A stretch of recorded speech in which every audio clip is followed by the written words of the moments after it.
भगवंता, अरे एकदाच मी जन्म घेतला माईच्या पोटामध्ये, अरे किती हाल असतात रे, नको मला हे असा जन्मच पाहिजे नाही, नको त्या गर्भाच्या यातना मला नकोय भगवंता. 9 महिने 9 दिवस मला उलट टांगतोस तू मला त्या गर्भामध्ये, मला त्या गर्भाच्या यातना पुन्हा भोगायच्या नाहीत भगवंता. मला जर तुला जन्म घालायचाच असेल या मृत्यू लोकामध्ये, तर या गर्भवासना गर्भाच्या यातना न भोगता माझा पृथ्वीवरती तू जन्म घालावा. ऐसे ऐकोनी जग जीवन, बाल्य विजले त्या कारण, सुक्तिकेचे पोटी घालून वर्षे ते गणी टाकिले. आणि उद्धवा बोलत होते, भगवंत म्हणत होते शक्यच नाही, आता जन्माला यायचंय, उदरामधून नाही यायचं, शक्य आहे का हो? पण त्या भगवंताच्या पुढं सगळं काही शक्य आहे. नवल केवडे केवडे न कळे कानोबाचे कोडे, ईश्व यापक कमळापती त्याशी गवळणी कडिये घेती. अहो त्याचे लीलाच समजणार नाही. त्यानं सांगितलं जन्माला घालतो, गर्भात घालणार नाही. मग काय केलं? अहो एका समुद्रामध्ये शिंपीमध्ये जे आढळतात ना आपल्याला शिंपी, त्या शिंपीमध्ये उद्धवाला पाठवलं. एक पडिला भागीरथीत, एक पडिला भीमरतीत, प्रवाहे वाहत येत, स्मरण करीत ते ऐका. स्मर करून कोण लागले? व्यास आणि उद्धव दोघांचा जन्म टाकला. कोट पडला? एक भागीरथी मध्ये पडले आणि एक कुठं? भागीरथी. एक भगीरथी मध्ये शिंप टाकली आणि एक भगीरथी मध्ये, भगीरथी आणि भागीरथी अशा 2 इमारती ठिकाणी शिंपी टाकल्या. आणि दोन्ही शिंपी काय करू लागल्या? त्या भगवंताचं नामस्मरण करू लागल्या. शिंपाला पडिला भागीरथीत, तो राम राम स्मरण करीत, दुजा पडिला भीमरथीत, तो विठ्ठल विठ्ठल म्हणत निजचंदे. आणि एक भीमरथी पडला म्हणले त्या भीमातीरावरती, आणि तो रामकृष्ण हरी रामकृष्ण हरी रामकृष्ण हरी म्हणू लागला. आणि दुसरा भागीरथी मध्ये पडला म्हणले ते, आणि ते काय म्हणू लागला? विठ्ठल विठ्ठल विठ्ठल विठ्ठल विठ्ठल विठ्ठल. असा दोघांचा पण राम नामाचा जयघोष चालू होता. राम भजन करी तो शुक, उद्धव पांडुरंग उपासक, प्रवाही वाहता देख, काय कौतुक वर्तले. आणि राम राम राम राम राम भजन करू लागले. सुखांचा जन्म पृथ्वीवरती आलता आणि राम राम राम राम म्हणू लागले. आणि उद्धवाने नामदेव रूपी अवतार घेऊन काय म्हणू लागले? विठ्ठलाचा त्या ठिकाणी जयघोष करू लागले. दामाजी शिंपी वैष्णव जना, परम भाविक पुण्य वाचन, भक्ती ज्ञान वैराग्य पूर्ण, त्याचे ठाई असती की. आणि मग म्हणले कुठं? जेव्हा नव्हते चराचर तेव्हा होते पंढरपूर. आणि याच पंढरपुरामध्ये एक कोण? भगवंताचा सेवक, भगवंताची नित्य सेवा करायचे कोण? दामू शेट्टी. आणि दामू शेट्टी नित्य नेमानं त्या पांडुरंगाची सेवा करीत होते. वैष्णवनिके असे वारकरी होते. आणि पुढं काय घडते ऐका. चंद्रभागेत करोनी स्नान, पांडुरंगाचे करी पूजन, ऐसा सारोनी नित्य नेम, यावरी भोजन करीतसे. आणि त्यांचा काय होता? हो नित्यनेम होता. काय करायचं? सकाळी ब्रह्ममुहूर्तावरती उठायचं, चंद्रभागेला जाऊन स्नान करायचं. स्नान केल्याच्या नंतर पहिला नैवेद्य द्यायचा कोणाला? अहो त्या पांडुरंगाला नैवेद्य दाखवायचा. आणि मग आपण जेवण करायचं. हा नित्यनेम कोणाचा? दामू शेट्टीचा चालू होता. कोणाई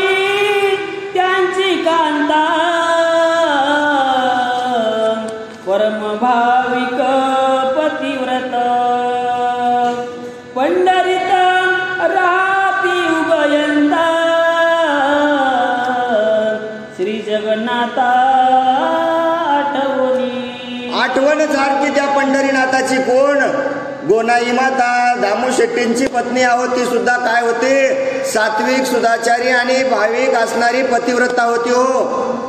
आपला पती पांडुरंगाचं त्या ठिकाणी रोज भजन करत आहे. बायको म्हणाली हे काय लावले करा ना, अशी म्हणणारी नव्हती. तिनं सुद्धा भगवंताची नित्यनेमानं सेवा करू लागली. कोटी नाही पुत्र संतान, गोनाई म्हणे पती लागून, तुम्ही पांडुरंगापशी जाऊन एक पुत्र मागावा. अहो कित्येक वर्ष झाले लग्नाला, सुखी संसार चालू होता हो. पण सुखी संसारामध्ये काय पाहिजे?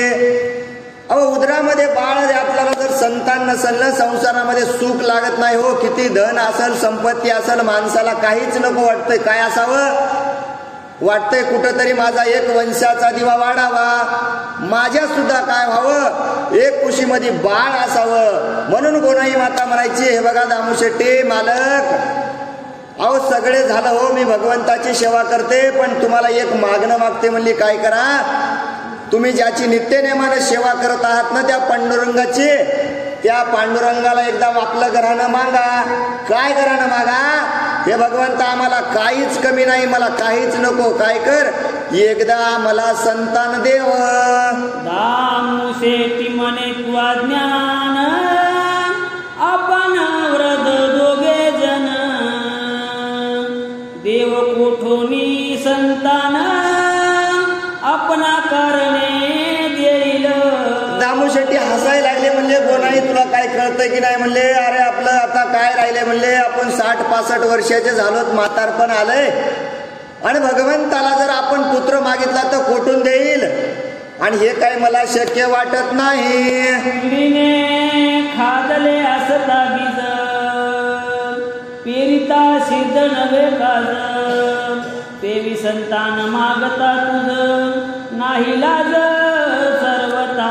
लाज वाटत नाही म्हणले गोनाई तुला कसं देईल हो? शेतामध्ये जर आपण बीज पेरलं तर ते पेरलेल्या बीजापासूनच आपल्याला सोयाबीन होईल, भाकरी होईल म्हणले. जे का पेराल ते उगवल. मग आपलं वय नाही म्हणले, 60-65च्या वर गेलो तर आपल्याला मुलगा होणं शक्य नाही.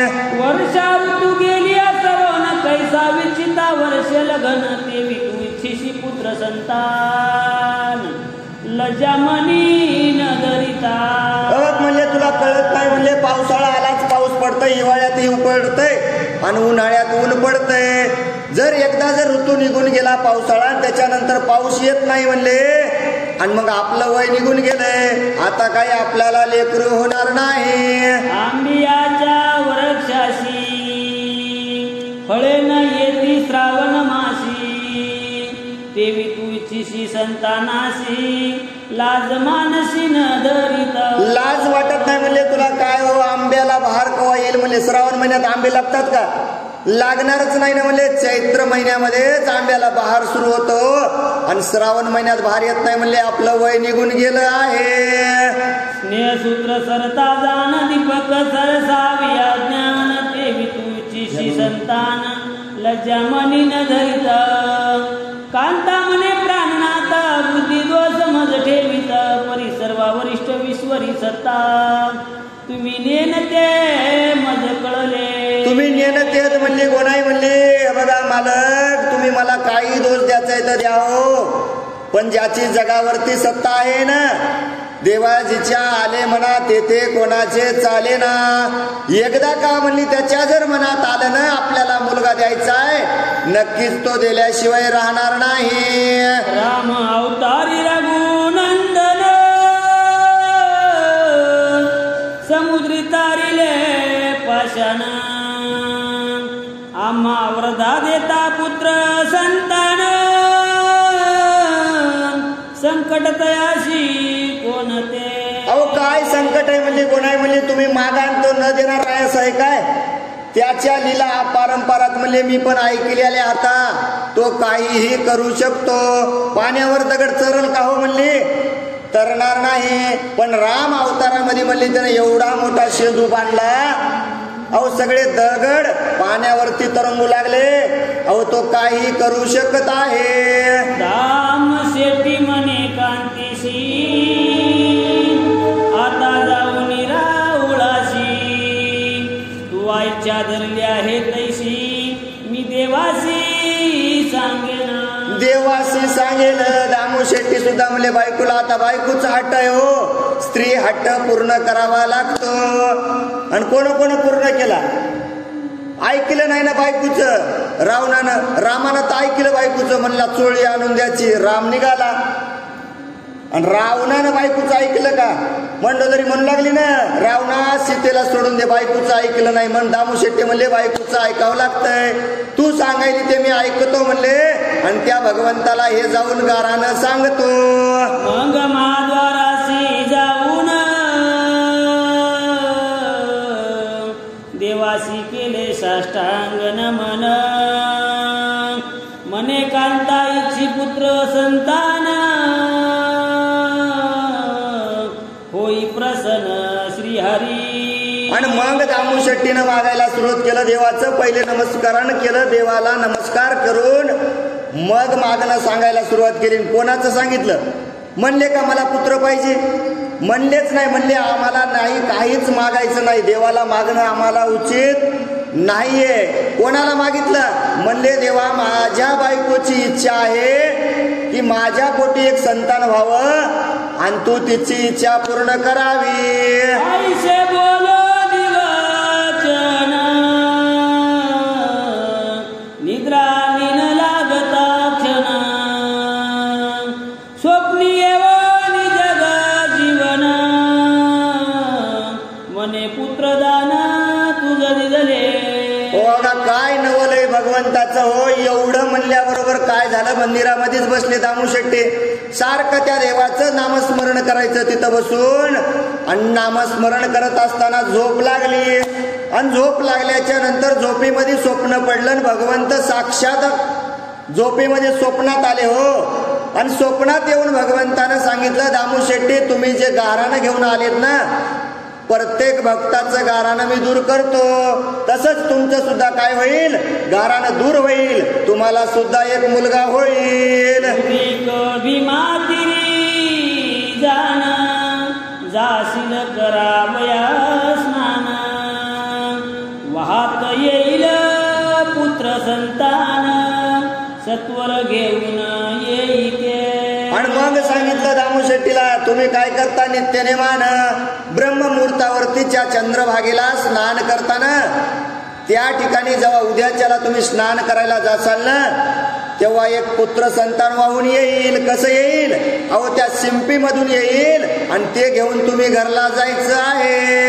उद्धवाचा अवतार जान कीर्तीने भरिल त्रिभुवन विश्वोद्धारक वैष्णव परम माझा निधना धारक जो.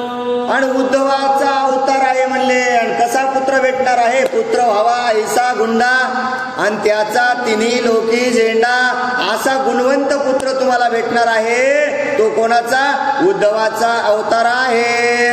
ऐसे पाहताची स्वप्न घराशी गेले त्वरे करुणा कांते पाशी वर्तमान झाले जैसे सांगितले. सगळं स्वप्नामध्ये पाहिलं. सकाळ मग उठले, जाग आली. जाग आल्याबरोबर पटकून घरला गेले. कशाला? बायकोला सांगायला. अरे भगवंतानं आपल्या घरानं ऐकलेलं आहे आणि आपल्याला पुत्र देणार आहे. दुसऱ्या दिवशी दामू शेट्टी सत्वर आला भीमातटी स्नान करो उठा उठी नित्य नेम सारीला. अहो रात्रभर जागरणच केल्याने हो पुत्र होणार आहे. किती आनंद असतो हो पुत्राचा. जवळ लहान आहे तवरच वाटतो, मोठं झाल्यावर मग वाटत नाही आनंद. पण दामू शेट्टी आनंदामध्ये गाऊ लागले. सकाळी उठले, ब्राह्मण व्रतावरती गेले, स्नान करायला गेले. आणि स्नान करायला गेल्याच्या नंतर काय घडतंय पुढं ऐकावं. तो भीमातटी वाहत शिल्पला अकस्मात देखील येत दामशेटीने जात जात घेतला सत्वर ते दवा. अहो आंघोळ केली ना, आंघोळ केल्या केल्या भगवंतानं सांगितलं होतं पुत्र वाहत येईल. शिंपला एक वाहत आला आणि जवळ घेतला आणि उघडून पाहिलं. पुढं काय दिसतंय ऐका. उकलोनी पाहतात या क्षणी तो लावण्य बाळ देखिला नयनी. जैसे मातेच्या उदरातून येची क्षणी उपजले. आणि उघडून पाहिल्याबरोबर केवढा दिसलं. अहो जसं मातेच्या उदरामधून एखादं बाळ बाहेर यावं ते कोण पाहतंय. आता डॉक्टरीन पाहिली ना, कोणाला दिसलं ना. तसं काय दिसलं नामदेव आहे. असे लहान असलेले दिसले. कोणाला? दामू शेट्टीला दिसू लागले. देखो चिंतावले मन मने याशी स्तनपान करील कोण. तैसाची वस्त्रात गुंडाळून आला घेऊन घराशी. आला घेऊन घराशी. आता म्हणले खरंच मधात विचार करू लागले दामू शेट्टी हे खरंय म्हणले. भगवंतानं लेकरू दिलंय, लहान आहे, याला जगवायचं कसं. सांग देवा दुधाची उत्पत्ती होती कशी. दुधाची उत्पत्ती करता येईल का म्हणले नाही करता येणार. मग भगवंता मनामध्ये विचार करू लागले याचं पालन पोषण कसं होणार, याला मी दूध कसं देणार. अरे याला कोण दूध पाजवील. कांतेशी म्हणे ते वेळा तुझा देवे पुत्र दिदला. गोनाईने सत्वर घेतला तो पाना फुटला निजस्तनी. अहो त्या भगवंताची लीला आहे हो. तो काही करू शकतो. दगडातून पाना फुटतो. ते तर मनुष्य जन्म होता. पुत्र झाला म्हणल्याबरोबर, आला म्हणल्याबरोबर गोनाईला आनंद झाला. काय केलं. अहो देहभान विसरून गेली. हे पुत्र काय माझ्या उदरातून आला नाही. पण तिला कधीच मनात शंका आली नाही की पुत्र माझ्या उदरातून आला नाही, याला स्तनपान दूधपान कसं करावं. कुठलाच विचार केला नाही. बाळाला जवळ घेतलं आणि उदराला लावल्याबरोबर त्या भगवंतानं लीला दावली. अरे उदरातून दूध येऊ लागलं. वृद्धपणी आला पाना आश्चर्य वाटले दोघा जना. बालक म्हणून त्या क्षणा प्रेम पाना पाजिला. नवल वाटू लागलं म्हणले दामू शेट्टी म्हणले नवल झालं. गोनाई माता मुलाली नवल झालं. त्या भगवंताची कीर्ती आहे म्हणले. एवढं वय झालेलं असताना सुद्धा त्यानं माझ्या उदराला पाना फोडला. नवल वाटलं आणि भगवंताला दिलेलं जे दान होतं ना नामदेवराय रूपी, त्याला आता ती आपल्या उदरातून स्तनपान करू लागली. करुणी पुरुषोत्तमा पुत्र मागितला मेघश्यामा.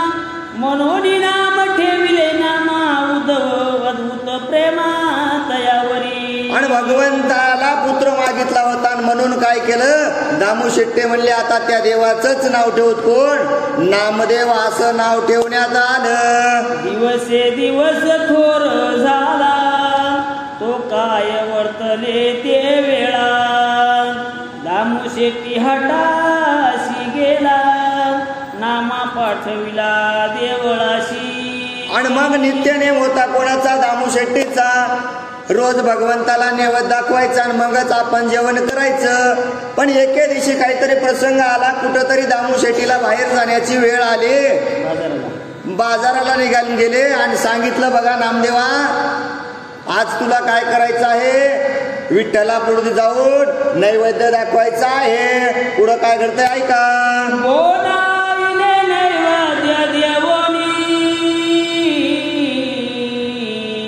रावळाशी पाठविला त्या क्षणी. नामयासी म्हणे जननी नैवेद्य दाखवणी येईल. आता नित्यनेम होता हो. गोनाई मातेनं नैवेद्य केला. कोणापाशी दिला. नामदेवरायापाशी दिला आणि सांगितलं नामा अरे काय कर हे नैवेद्य घेऊन जाईन. त्या भगवंताला नैवेद्य दाखवायचं आहे. त्या भगवंताला नैवेद्य देऊन ये आणि मग तुला जेवण करायचं आहे. सर्व पूजा घेऊन त्वरित नामा आला देवळात. मग देवासी घालून दंडवत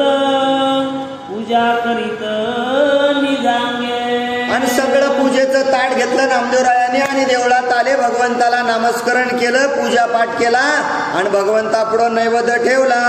स्नान घालो निसत्वर मग नेमविला नेसविला पितांबर चंदन पुष्पे उपचार धूप दीप दाखविला.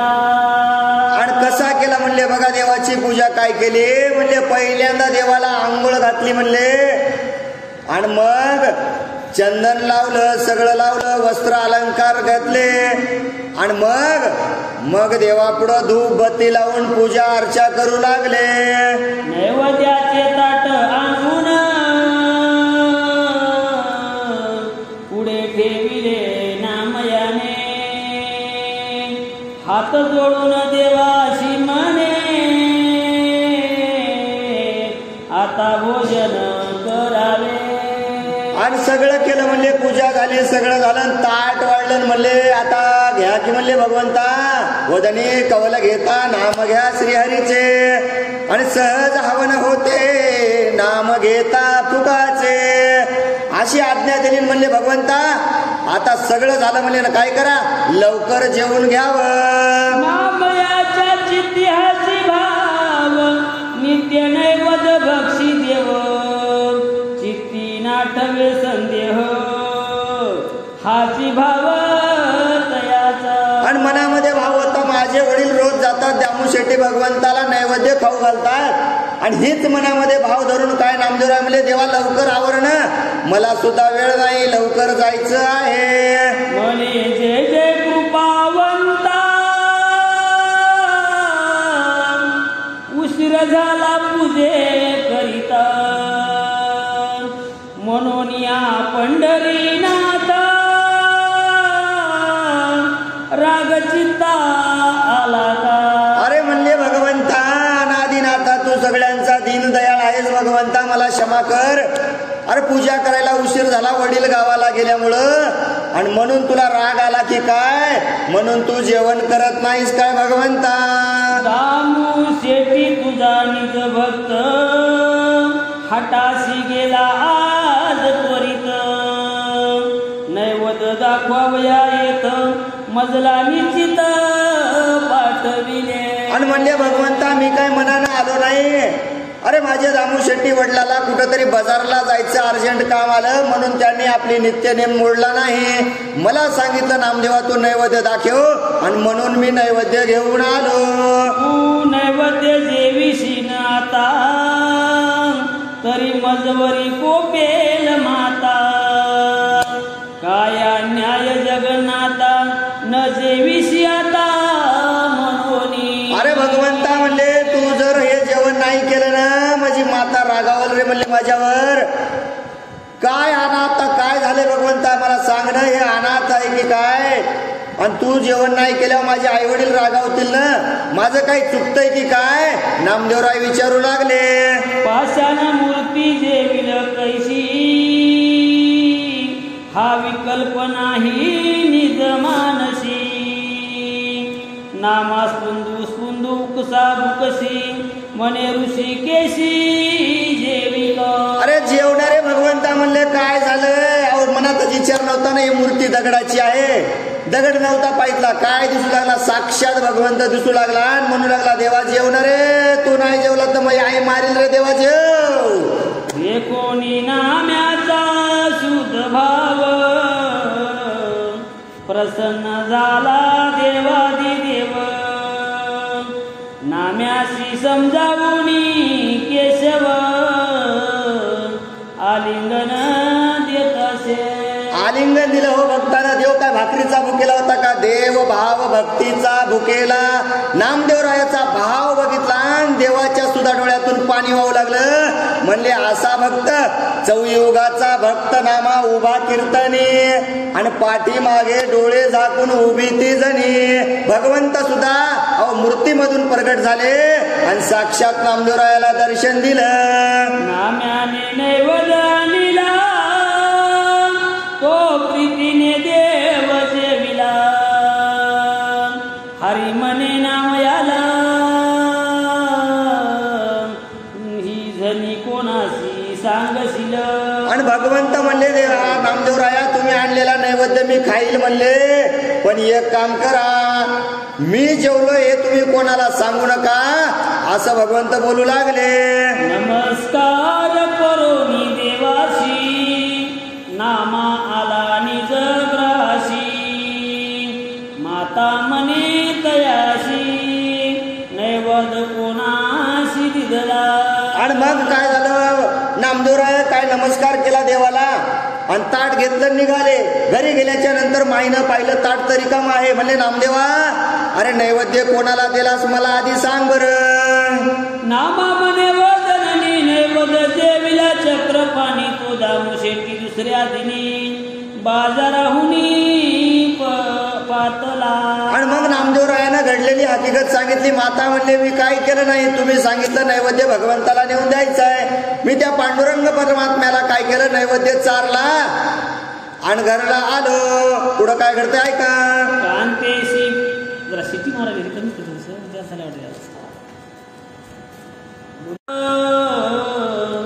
ऐकिला सकळ व्रतांत, दामू शेट्टी झाला विस्मित, नवलाद्भूत वाटले. आणि नामदेवरायानं झालेलं सगळं हकीकत कोणानं, अहो दुसऱ्या दिवशी दामू शेट्टी घरी आले. घरी आल्याच्या नंतर विचारलं गोनाई मातेला, अहो काय झालं. तिनं पण 2 दिवस घडलेला हकीकत सांगितले. आणि दामू शेट्टी मनातल्या मनात हसू लागले. म्हणले नामदेवा अरे पाषाणाची मूर्ती जेवत नसती रे, म्हणून आश्चर्य करू लागले. नामयासी म्हणे त्यक्षणी, कैसा देवीला चक्रपाणी, राहुलाशी जाऊनी यक्षणी, मज लागुनी दाखवी. आणि मग म्हणले नामदेवा तू जर खरं बोलत असतील ना तर मला एक सांग, देव कसा जेवला आहे, चल मला एकदा तू दाखवाव. तुझा घेऊनी त्या उसरा, दोघे आले महाद्वारा, नमस्कार करोनी जगद उद्धारा, पूजा सत्वर आरंभिली. आणि नित्यनेमाप्रमाणे दामू शेट्टीने दुसऱ्या दिवशी काय केलं, पूजेचं ताट घेतलं, नैवेद्य घेतला, निघाले भगवंतापाशी. द्वारावरती आले. दारावरती आल्याच्या नंतर नित्य नियम जसा होता तशी पूजा केली आणि भगवंताच्या पुढे ताट ठेवलं. आणि पुढं काय बोलतात ऐका. सोडोपचारे करुणी पूजा, धूप दीप पिले अर्पिले ओजा, नामा मने गरुड ध्वजा, जेवी आता सत्वरी, नामयासी मने जगजेटी, सव्याला की दामू शेट्टी, मी कदा न पडे त्यांच्या दृष्टी, तुझशी भेटी देईन. आणि सगळी पूजा झाली. भगवंताला सांगितलं जेवण. नामदेवराय म्हणले काय झालं, 2 दिवस तर जेवलास ना, आज काय झालं. आणि भगवंतानं सांगू लागले अरे नामदेवा जेवायला काय हरकत नाही रे. म्हणले कोण, जगाचा जगजेटी बोलू लागला. अरे दामू शेट्टी आलाय ना म्हणले, आणि मी त्याच्या समोर येऊ शकत नाही. नामा म्हणे देवा तू कपटी, विद्याशी न दे मनसी भेटी, कृत्रिम पण माझी दृष्टी, लीला जगजेटी दाविशी. नामदेवराय म्हणले काय देवा तू कपटी आहेस, तू खोटा लबाड आहेस. अरे मला दर्शन दिलंस, माझ्या समोर जेवलास ना, मग माझ्या वडिलांना का दर्शन देत नाहीस. म्हणून देवाला भांडू लागले. ऐकोनी नामयाचे वचन, हासो लागला जग जीवन, दामू शेट्टीशी भेटी देऊन, केले भोजन ते देवा. आणि मग देवाला हसू आलं. म्हणले आता नामदेवरायाला तर भेट दिली, मग दामू शेट्टीला द्यावाच लागल ना. जर नाही भेट दिली तर म्हणले पुन्हा रडत बसल. म्हणून भगवंत साक्षात अवतरले आणि दामू शेट्टीला सुद्धा दर्शन दिलं. पिता म्हणे नामयासी, तू जन्मलास माझी आवशी, म्हणून या ऋषिकेशी भेटला मदसी निज प्रीतीने. आणि मग म्हणू लागले दामू शेट्टी बघा नामदेवराया तुम्ही माझ्या वंशात जन्माला आलेत ना, तुमच्यामुळं मला भगवंताचं दर्शन झालं. या परिकरुणी समाधान देवाशी घातले लोटांगण, नामयासी हाती धरून निज मंदिरी पातला. आणि मग देवाला नमस्कार केला आणि नामदेवरायाला सोबत घेऊन दामू शेट्टी घरी आले.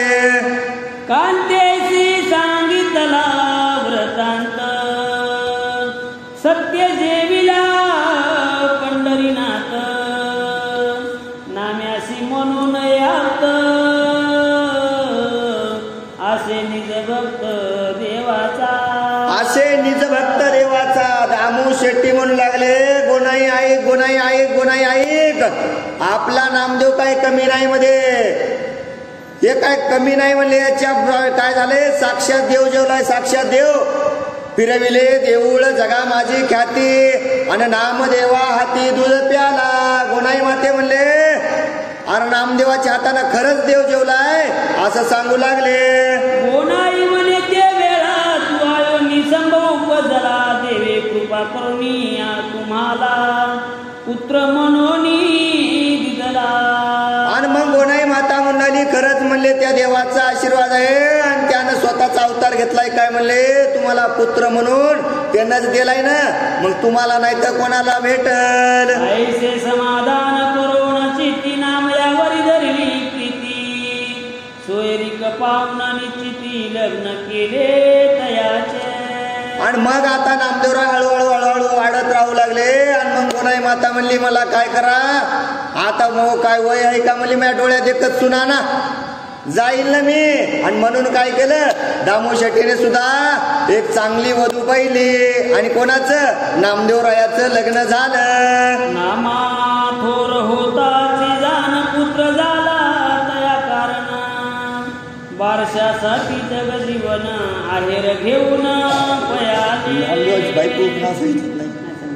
मग रामदेवरायाचं लग्न झालं हो. आणि लग्न झाल्याच्या नंतर असा काय संसाराला सुरुवात झाली. आणि संसार चालू असतानाच काय झालं, नामदेवरायाला सुद्धा एक छानसा असा पुत्र जन्माला आला.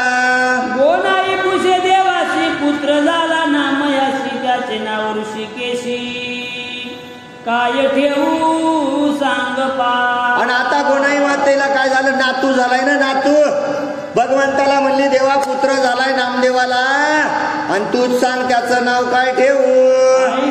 ऐकोनी वचन काय बोले जग जीवन. नारायण ठेवूनी नाम खेळवीस प्रेम आवडी. आणि मग भगवंत म्हणले तुला नातू झालाय ना, मग काय कर, आज चांगलं बारस कर म्हणले, गावाला जेवण दे आणि नारायण नाव ठेवून दे. नर नारी मिळवणी ब्राह्मण मग मांडले पुण्य वाचन. नामयाशी आहे जग जीवन निज प्रीतीने देतासे. साडी चोळी राजाईशी पेरन तुमची बाळकाशी. अर्पुण्या ऋषिकेशी निज मंदिराशी पै गेले. राजाई म्हणजे आता सुनबाई. आणि मग काय झालं, नारायण नाव ठेवायचंय, बारसं करायचं ठरलं. आणि काय ऋषी बोलवले, गावातल्या सगळ्या महिला मंडळी बोलिल्या. आणि सगळ्या महिला मंडळीनं राजाईला चोळी घेऊन येऊ लागल्या. चोळी घेऊन आल्याच्या नंतर बारस आनंदात साजरं झालं आणि नारायण नामस्मरण करण्यात आलं. गोनाई म्हणे नामया कारण आम्ही तो व्रत दोघे जण. तू करतोशी हरिचिंतन धरोनी ध्यान आहरणीशी.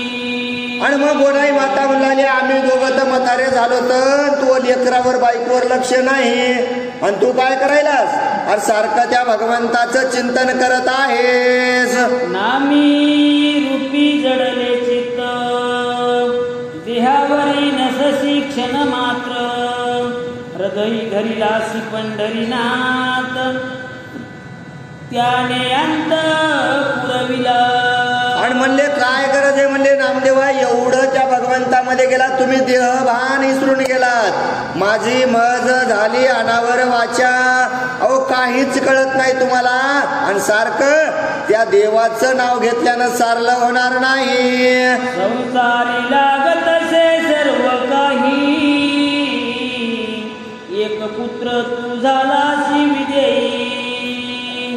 आता म्या काय करावे काही ऐसे गोनाई बोलिली. म्हणले लक्षच नाही तुझं संसारामध्ये एकच पोरग आहे मला, त्याचंही लक्ष नाही म्हणली माझ्यावर, आणि सगळं लक्ष तुझं त्या देवावरती आहे म्हणले.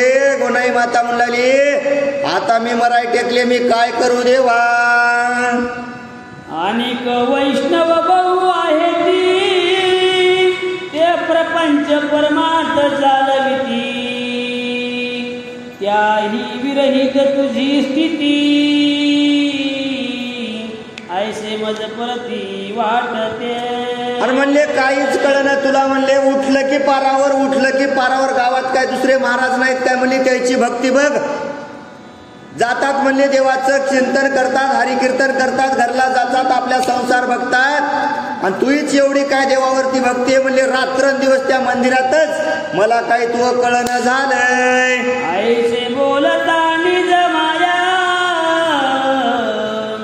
अनुताप झाला नामया, महाद्वारी जाऊनिया लोटांगण घातले. आणि मग माय बोलू लागले, नामदेवरायला सुद्धा राग आला. म्हणले काय करावं, मी देवाचं चिंतन करतो आणि माया घरचे मलाच बोलायले. म्हणले येड झाले माहिती येड. म्हणून गेले भगवंता पुढे उभं टाकले, साक्षात लोटांगण घालून देवाला काय बोलतात ऐका. म्हणे पंढरी निवासा श्रीहरी, मज का घातले संसारी, दुःख रूप भवसागरी, का मुरारी मोकलिले. आणि मग भगवंताला पुन्हा म्हणायला सुरुवात केलं. आधीच काय म्हणले होते, मला गर्भीच्या वासना पाहिजे नाहीत, वेदना नको आहेत. मग भगवंतानं शिंपेमधून जन्म घातला, पण पुन्हा गेले म्हणले भगवंता अरे मला काय या संसारामध्ये तू आणला आहेस. करुणा वचन म्हणे तुझ गांजले, आज कवने आलिंगन देवण्या प्रीतीने उसिले नयन तयाचे. आणि मग भगवंत म्हणले अरे संसार संसार जसा तवा चुलीवर, आधी हाताला चटके आणि मग मिळते भाकर म्हणले. आणि देवानं नामदेवाचे डोळे पुसून काय बोलतात ऐका. नामा म्हणे देवराया, गोनाई गांजिती माया,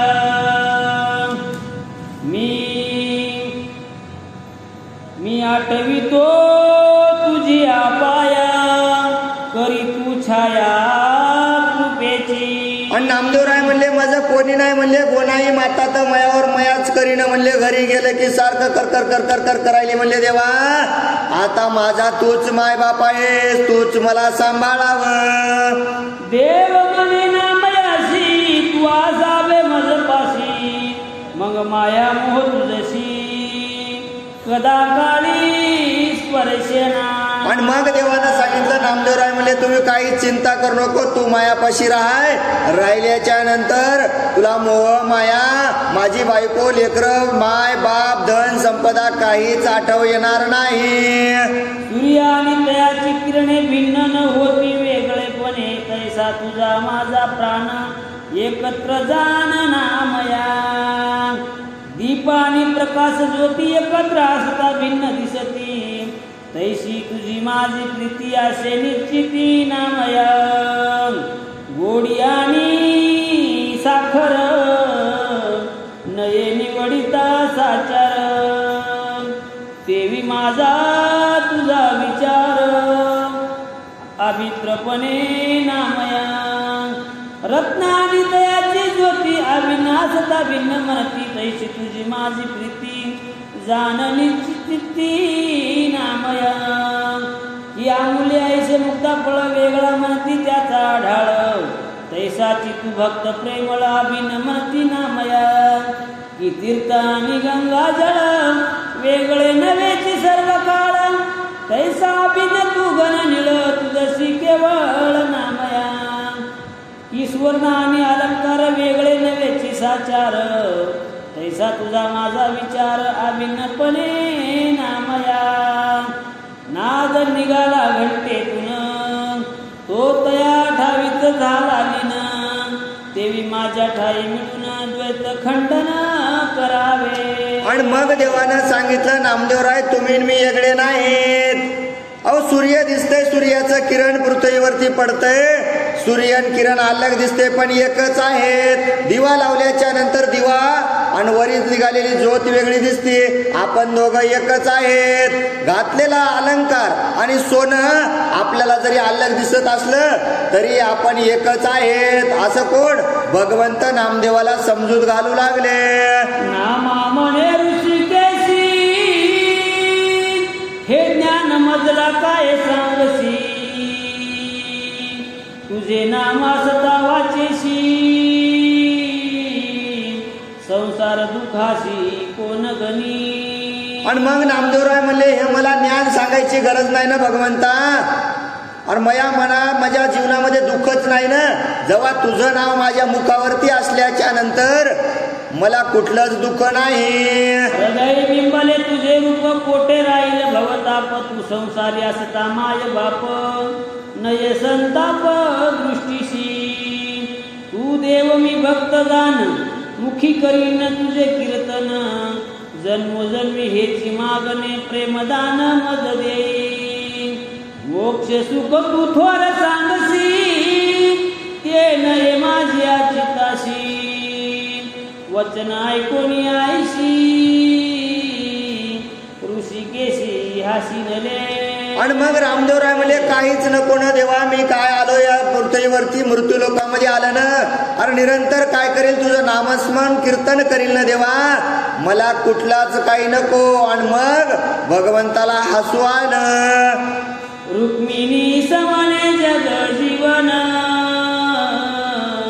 नाम यासी आवडे रूप सगुण, यासी सांगता आत्मज्ञान समाधान नव्हे की.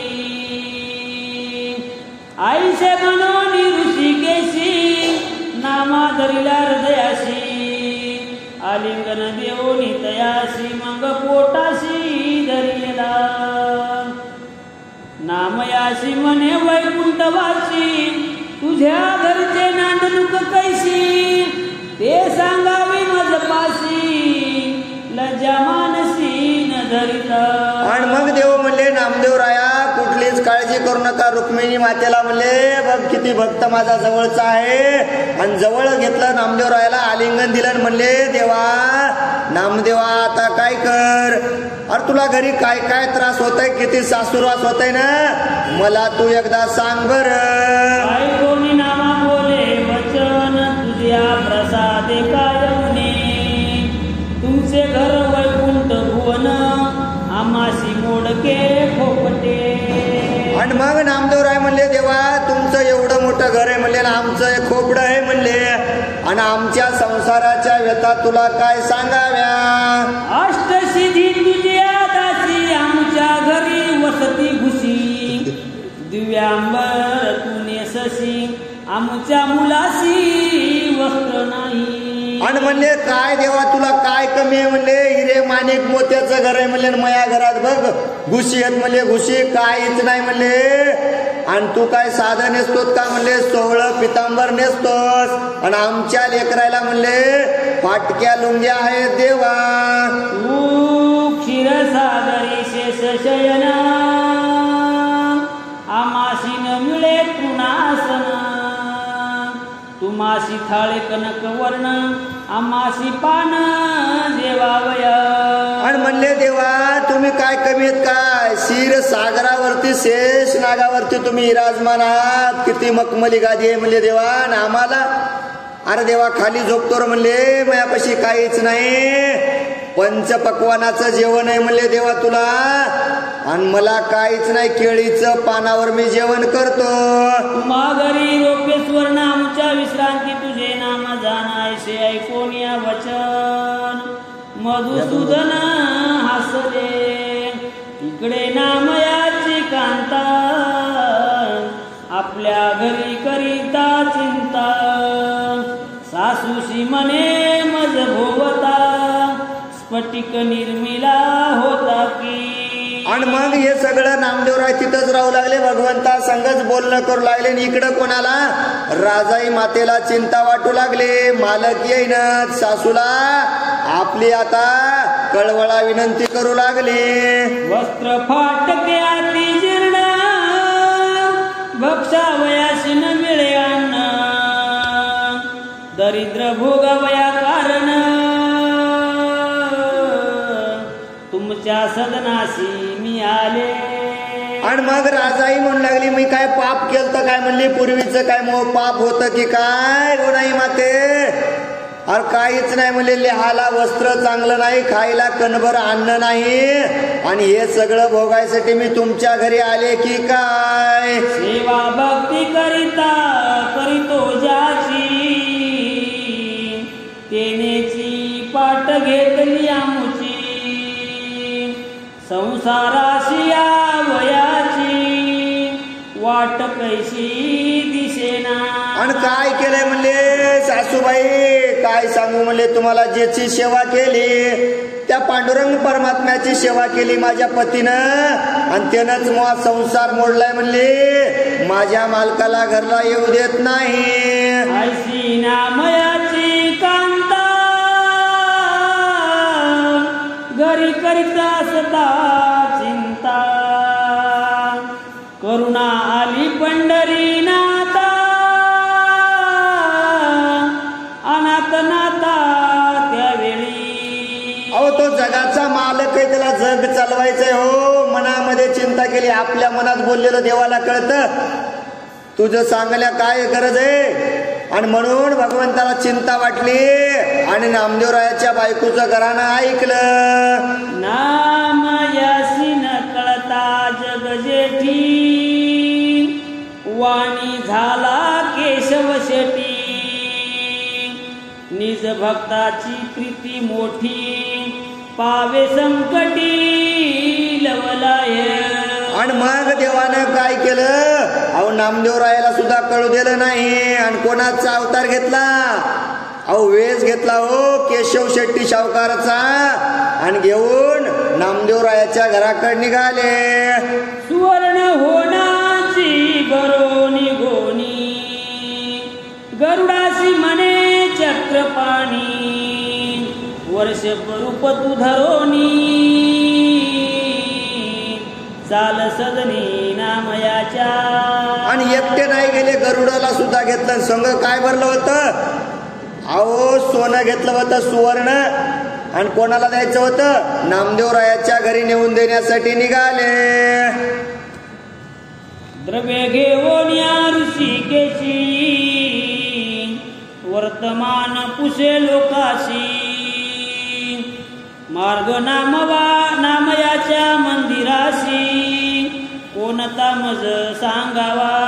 आणि घेऊन निघाले जायचंय कुठं नामदेवरायाच्या घरी. घर माहित नव्हतं का हो देवाला. अहो सगळं माहित होतं हो पण नाटक चालू होतं. नाटक प्रत्येकाला भेटेल त्याला विचारले फुकटगावला रस्ता कोणता जातय हे पैशाची गोणी फुकटगावात नेऊन टाकायची आहे. ऐसे ऐकोनिया वचन ग्रामवासी हसती जन नामया घरी नसता आन पाहुणा कोण पातला. आणि मग लोक हसू लागले म्हणजे काय विचारायले नामदेवाचं घर त्याच्या घरी कोणी गेलं तर प्यायला पाणी नाही. आणि फुकटगावचे लोक नीट नाहीत म्हणले पाहुणा काला म्हणाला फुकटगावला जायचंय. लोक हसू लागले. म्हणती पहिले ते वृंदावन भवते अपार तुळशी वन पताका शोभती प्रकाशमान तेची भवन नामयाचे. नामदेवरायाच्या घराचं वर्णन केलं भगवंतानं. किती घर सुंदर होतं. अहो म्हणले वन आहे वन हिरवीगार झाडे आहेत म्हणले आणि त्या हिरव्यागार झाडामध्ये सगळ्या बाजूनं तुळशी लावलेल्या आहेत आणि वरी वैष्णवांची पताका फडकत आहे. ते दिसलं ना ते नामदेवरायाचं घर आहे. राजाईस म्हणे मुरारे पाहुणे आले तुझ्या घरे आता बाहेर येऊन झडकरे द्यावे सत्वरी बैसावया. आणि बाहेरूनच आवाज द्यायला म्हणले राजाई पाहुणे आले तुझ्या घरी, पाहुणे बाहेर ये आणि काय कर, पाहुण्याला बसायला टाकावं. वचन ऐकता काली राजा विचिंतावली म्हणी, पाहुणा आलास पोटोनी फजित खोर कळेना.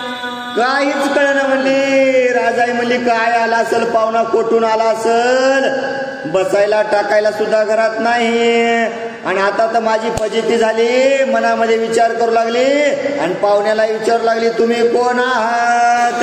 करी तसे तयाची संपादनी, काय बोल तसे त्याला गुणी, घरी नाहीत की घरधनी, जावे परतोनी निज वाटे. हे पतिव्रतेचे लक्षण सांगितलंय. म्हणले बायको होती, दुसऱ्यांना आवाज दिला पण बाहेर येऊन आली नाही.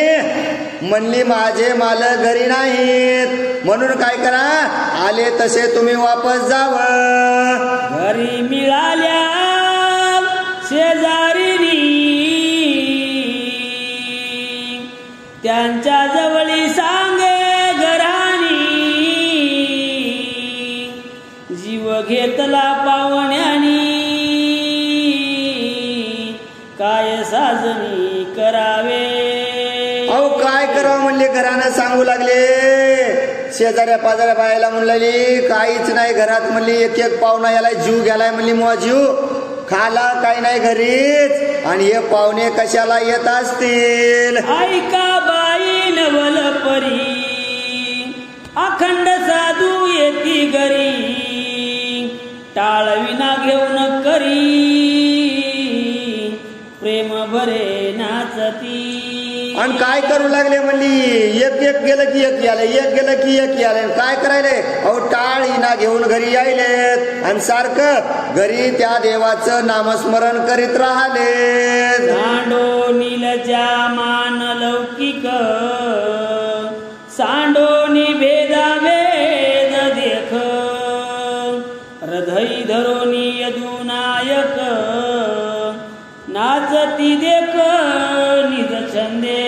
अहो तो आनंदे निज छंदे नाचायलेत. म्हणली वारकरी लाज वाटन त्याला, मी लहान आहे कोण मोठं आहे गरीब आहे कुठलाच विचार करीनात, मनामध्ये सारखं भगवंताचं नाव घेऊन माझ्या दारापुढं नाचू लागले. घरधनी सांगे मजला गुना, संतासी घालावे भोजना, घरी तिळवरी नसे आण, त्या कारणे त्याच कारणे कळेना. काहीच कळेना म्हणली मला काय करावं. पण काय म्हणली, पण मया घरधन्यानं सांगितलंय काय, अतिथी देवो भव, आलेला पाहुणा देव असतो आणि त्याला भोजन घातल्याशिवाय जाऊ देऊ नये. पण माझ्या घरी तरी एक कण अन्नाचा नाही, आता मी काय करावं. ऐसा संवाद श्रीहरी, उभा टाकोनी ऐके द्वारी, राजाईस म्हणे मुरारी, यावे बाहेरी सत्वरी. आणि हे सगळा वृत्तांत कोण ऐकू लागला, जगाचा मालक भगवंत परमात्मा हे सगळा संवाद ऐकला. म्हणले राजाई माते बाहेर ये लवकर. ये रिपुसे द्वारा अडून, तुम्ही कोठील असा कवन, आपुले सांगा नामा विधान, मज कारणे ते वेळे. राजाई मातेनं दरवाजा काढला, घराचा एक दरवाजा काढला आणि पाठीमागूनच विचारू लागली, कोण पाहुणे, कोण्या गावचे, कशासाठी आलेत, मला तुमची सर्व ओळख सांगावी. ऐको म्हणे जगजेटी, माझे नाव केशव शेटी, आमासी नामयाची प्रीत मोठी, आलो भेटी तयाचे. आणि भगवंतानं सांगितलं म्हणले माझं नाव केशव शेट्टी नाव आहे आणि नामदेव रायाची आम्ही मित्र आहेत, माझी भक्ती नामदेवरायावरती आहे, आमचं प्रेम आहे आणि म्हणून त्यांची भेट घेण्यासाठी आलो आहोत. तुमच्या घरी नाही अन्न ऐसे ऐकिले वर्तमान नामा माझा मित्र जाण आणले होन त्या लागी. आणि आमचं म्हणले मित्र प्रेम आहे, नामदेवराय माझे मित्र आहेत. आणि कुणतरी वार्ता सांगितली नामदेवरायाच्या घरी म्हणले अन्न नाही, म्हणून माझ्या मित्राला मदत व्हावी म्हणून तुमच्यासाठी थोडं द्रव्य सोनं घेऊन आलो आहे. ऐसे वचन ऐकोनी राजाई बाहेर आली ते समयी बैसावयासी लवलाई आणोनिया दिधले. आणि देवानं सोनं धन आणलंय, द्रव्य आणलंय म्हणल्याबरोबर राजाई बाहेर आली. हे धनाचा लोभ आहे. आणि त्या आलेल्या काय केलं, केशव शेट्टीला बसण्यासाठी आसन दिलं. आधी निष्ठुर बोलो निवचन मग करीतसे सन्मान कौतुके देखो निजग जीवन हास्य वदन बोलती. आधी काय बोलू लागली म्हणले, काशाला आला असल, माझ्या घरी काहीच नाही. पण पैसा म्हणल्यावर धनवंता लागी सर्व मान्यता आहे जगी. अहो तसं झालं ना. आणि मग त्याचा मान सन्मान करू लागली. पडसी जड पाहुणा गोड मने द्रव्य देखो निमज कारणे आता नम्र बोलतशी वचने रिक्तपणी या कारणे कोठ न जावे सर्वथा. म्हणले आता काय बघा, म्हणले पैसा आहे म्हणून मला नीट बोलायली आणि काही नसल्यावर बोलत नव्हती म्हणून रिकाम कोठ जाऊ नये. ग्रंथकार सांगायचं आपल्याला, कुठं जायचं असं तरी रिकाम जाऊ नका. आईचे वचन ऐकोनी राजाई बाहेर आली ते समयी बैसावयासी लवलाई आणोनिया दिदले. 21 मने द्रव्य देखो निमज कारण आता नम्र बोलतशी वचन रिक्तपणी या कारण कोठे न जावे सर्वथा. आहेरा वाचोनिया जाना न जावे कवनाच्या लग्ना द्रव्या वाचोनिया राज दर्शना जाऊ नये सर्वथा. जाऊ नये सर्वथा. चला चला चला चला, टेम्पो भरलाय, 9ला निघणार आहे. पण काय सांगितलंय, आहेरा वाचोनी लग्नाला जायचं नाही आणि दक्षिणाशिवाय दर्शनाला जायचं नाही. कन्या भगिनीच्या भेटीशी पाही रिक्त पाणी न जावे कोणी सोयरे पिसून त्यांचे ग्रही विषम काळी न जावे. रिक्त पाणी पर्वकाळी तीर्थी न जावे कदा काळी दर्शना देवाच्या देवळी रिक्त हाती न जावे. साधू गुरुच्या दर्शना जावे तरी तुळशी दळ किंचित न्यावे. मुठभरी पोहे सुदाम देवे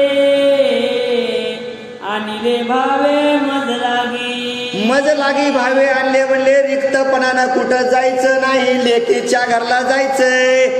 पण काय म्हणले महाराज, अहो आपल्या कन्येच्या घरला जायचं असेल तरी सुद्धा रितं जाऊ नका.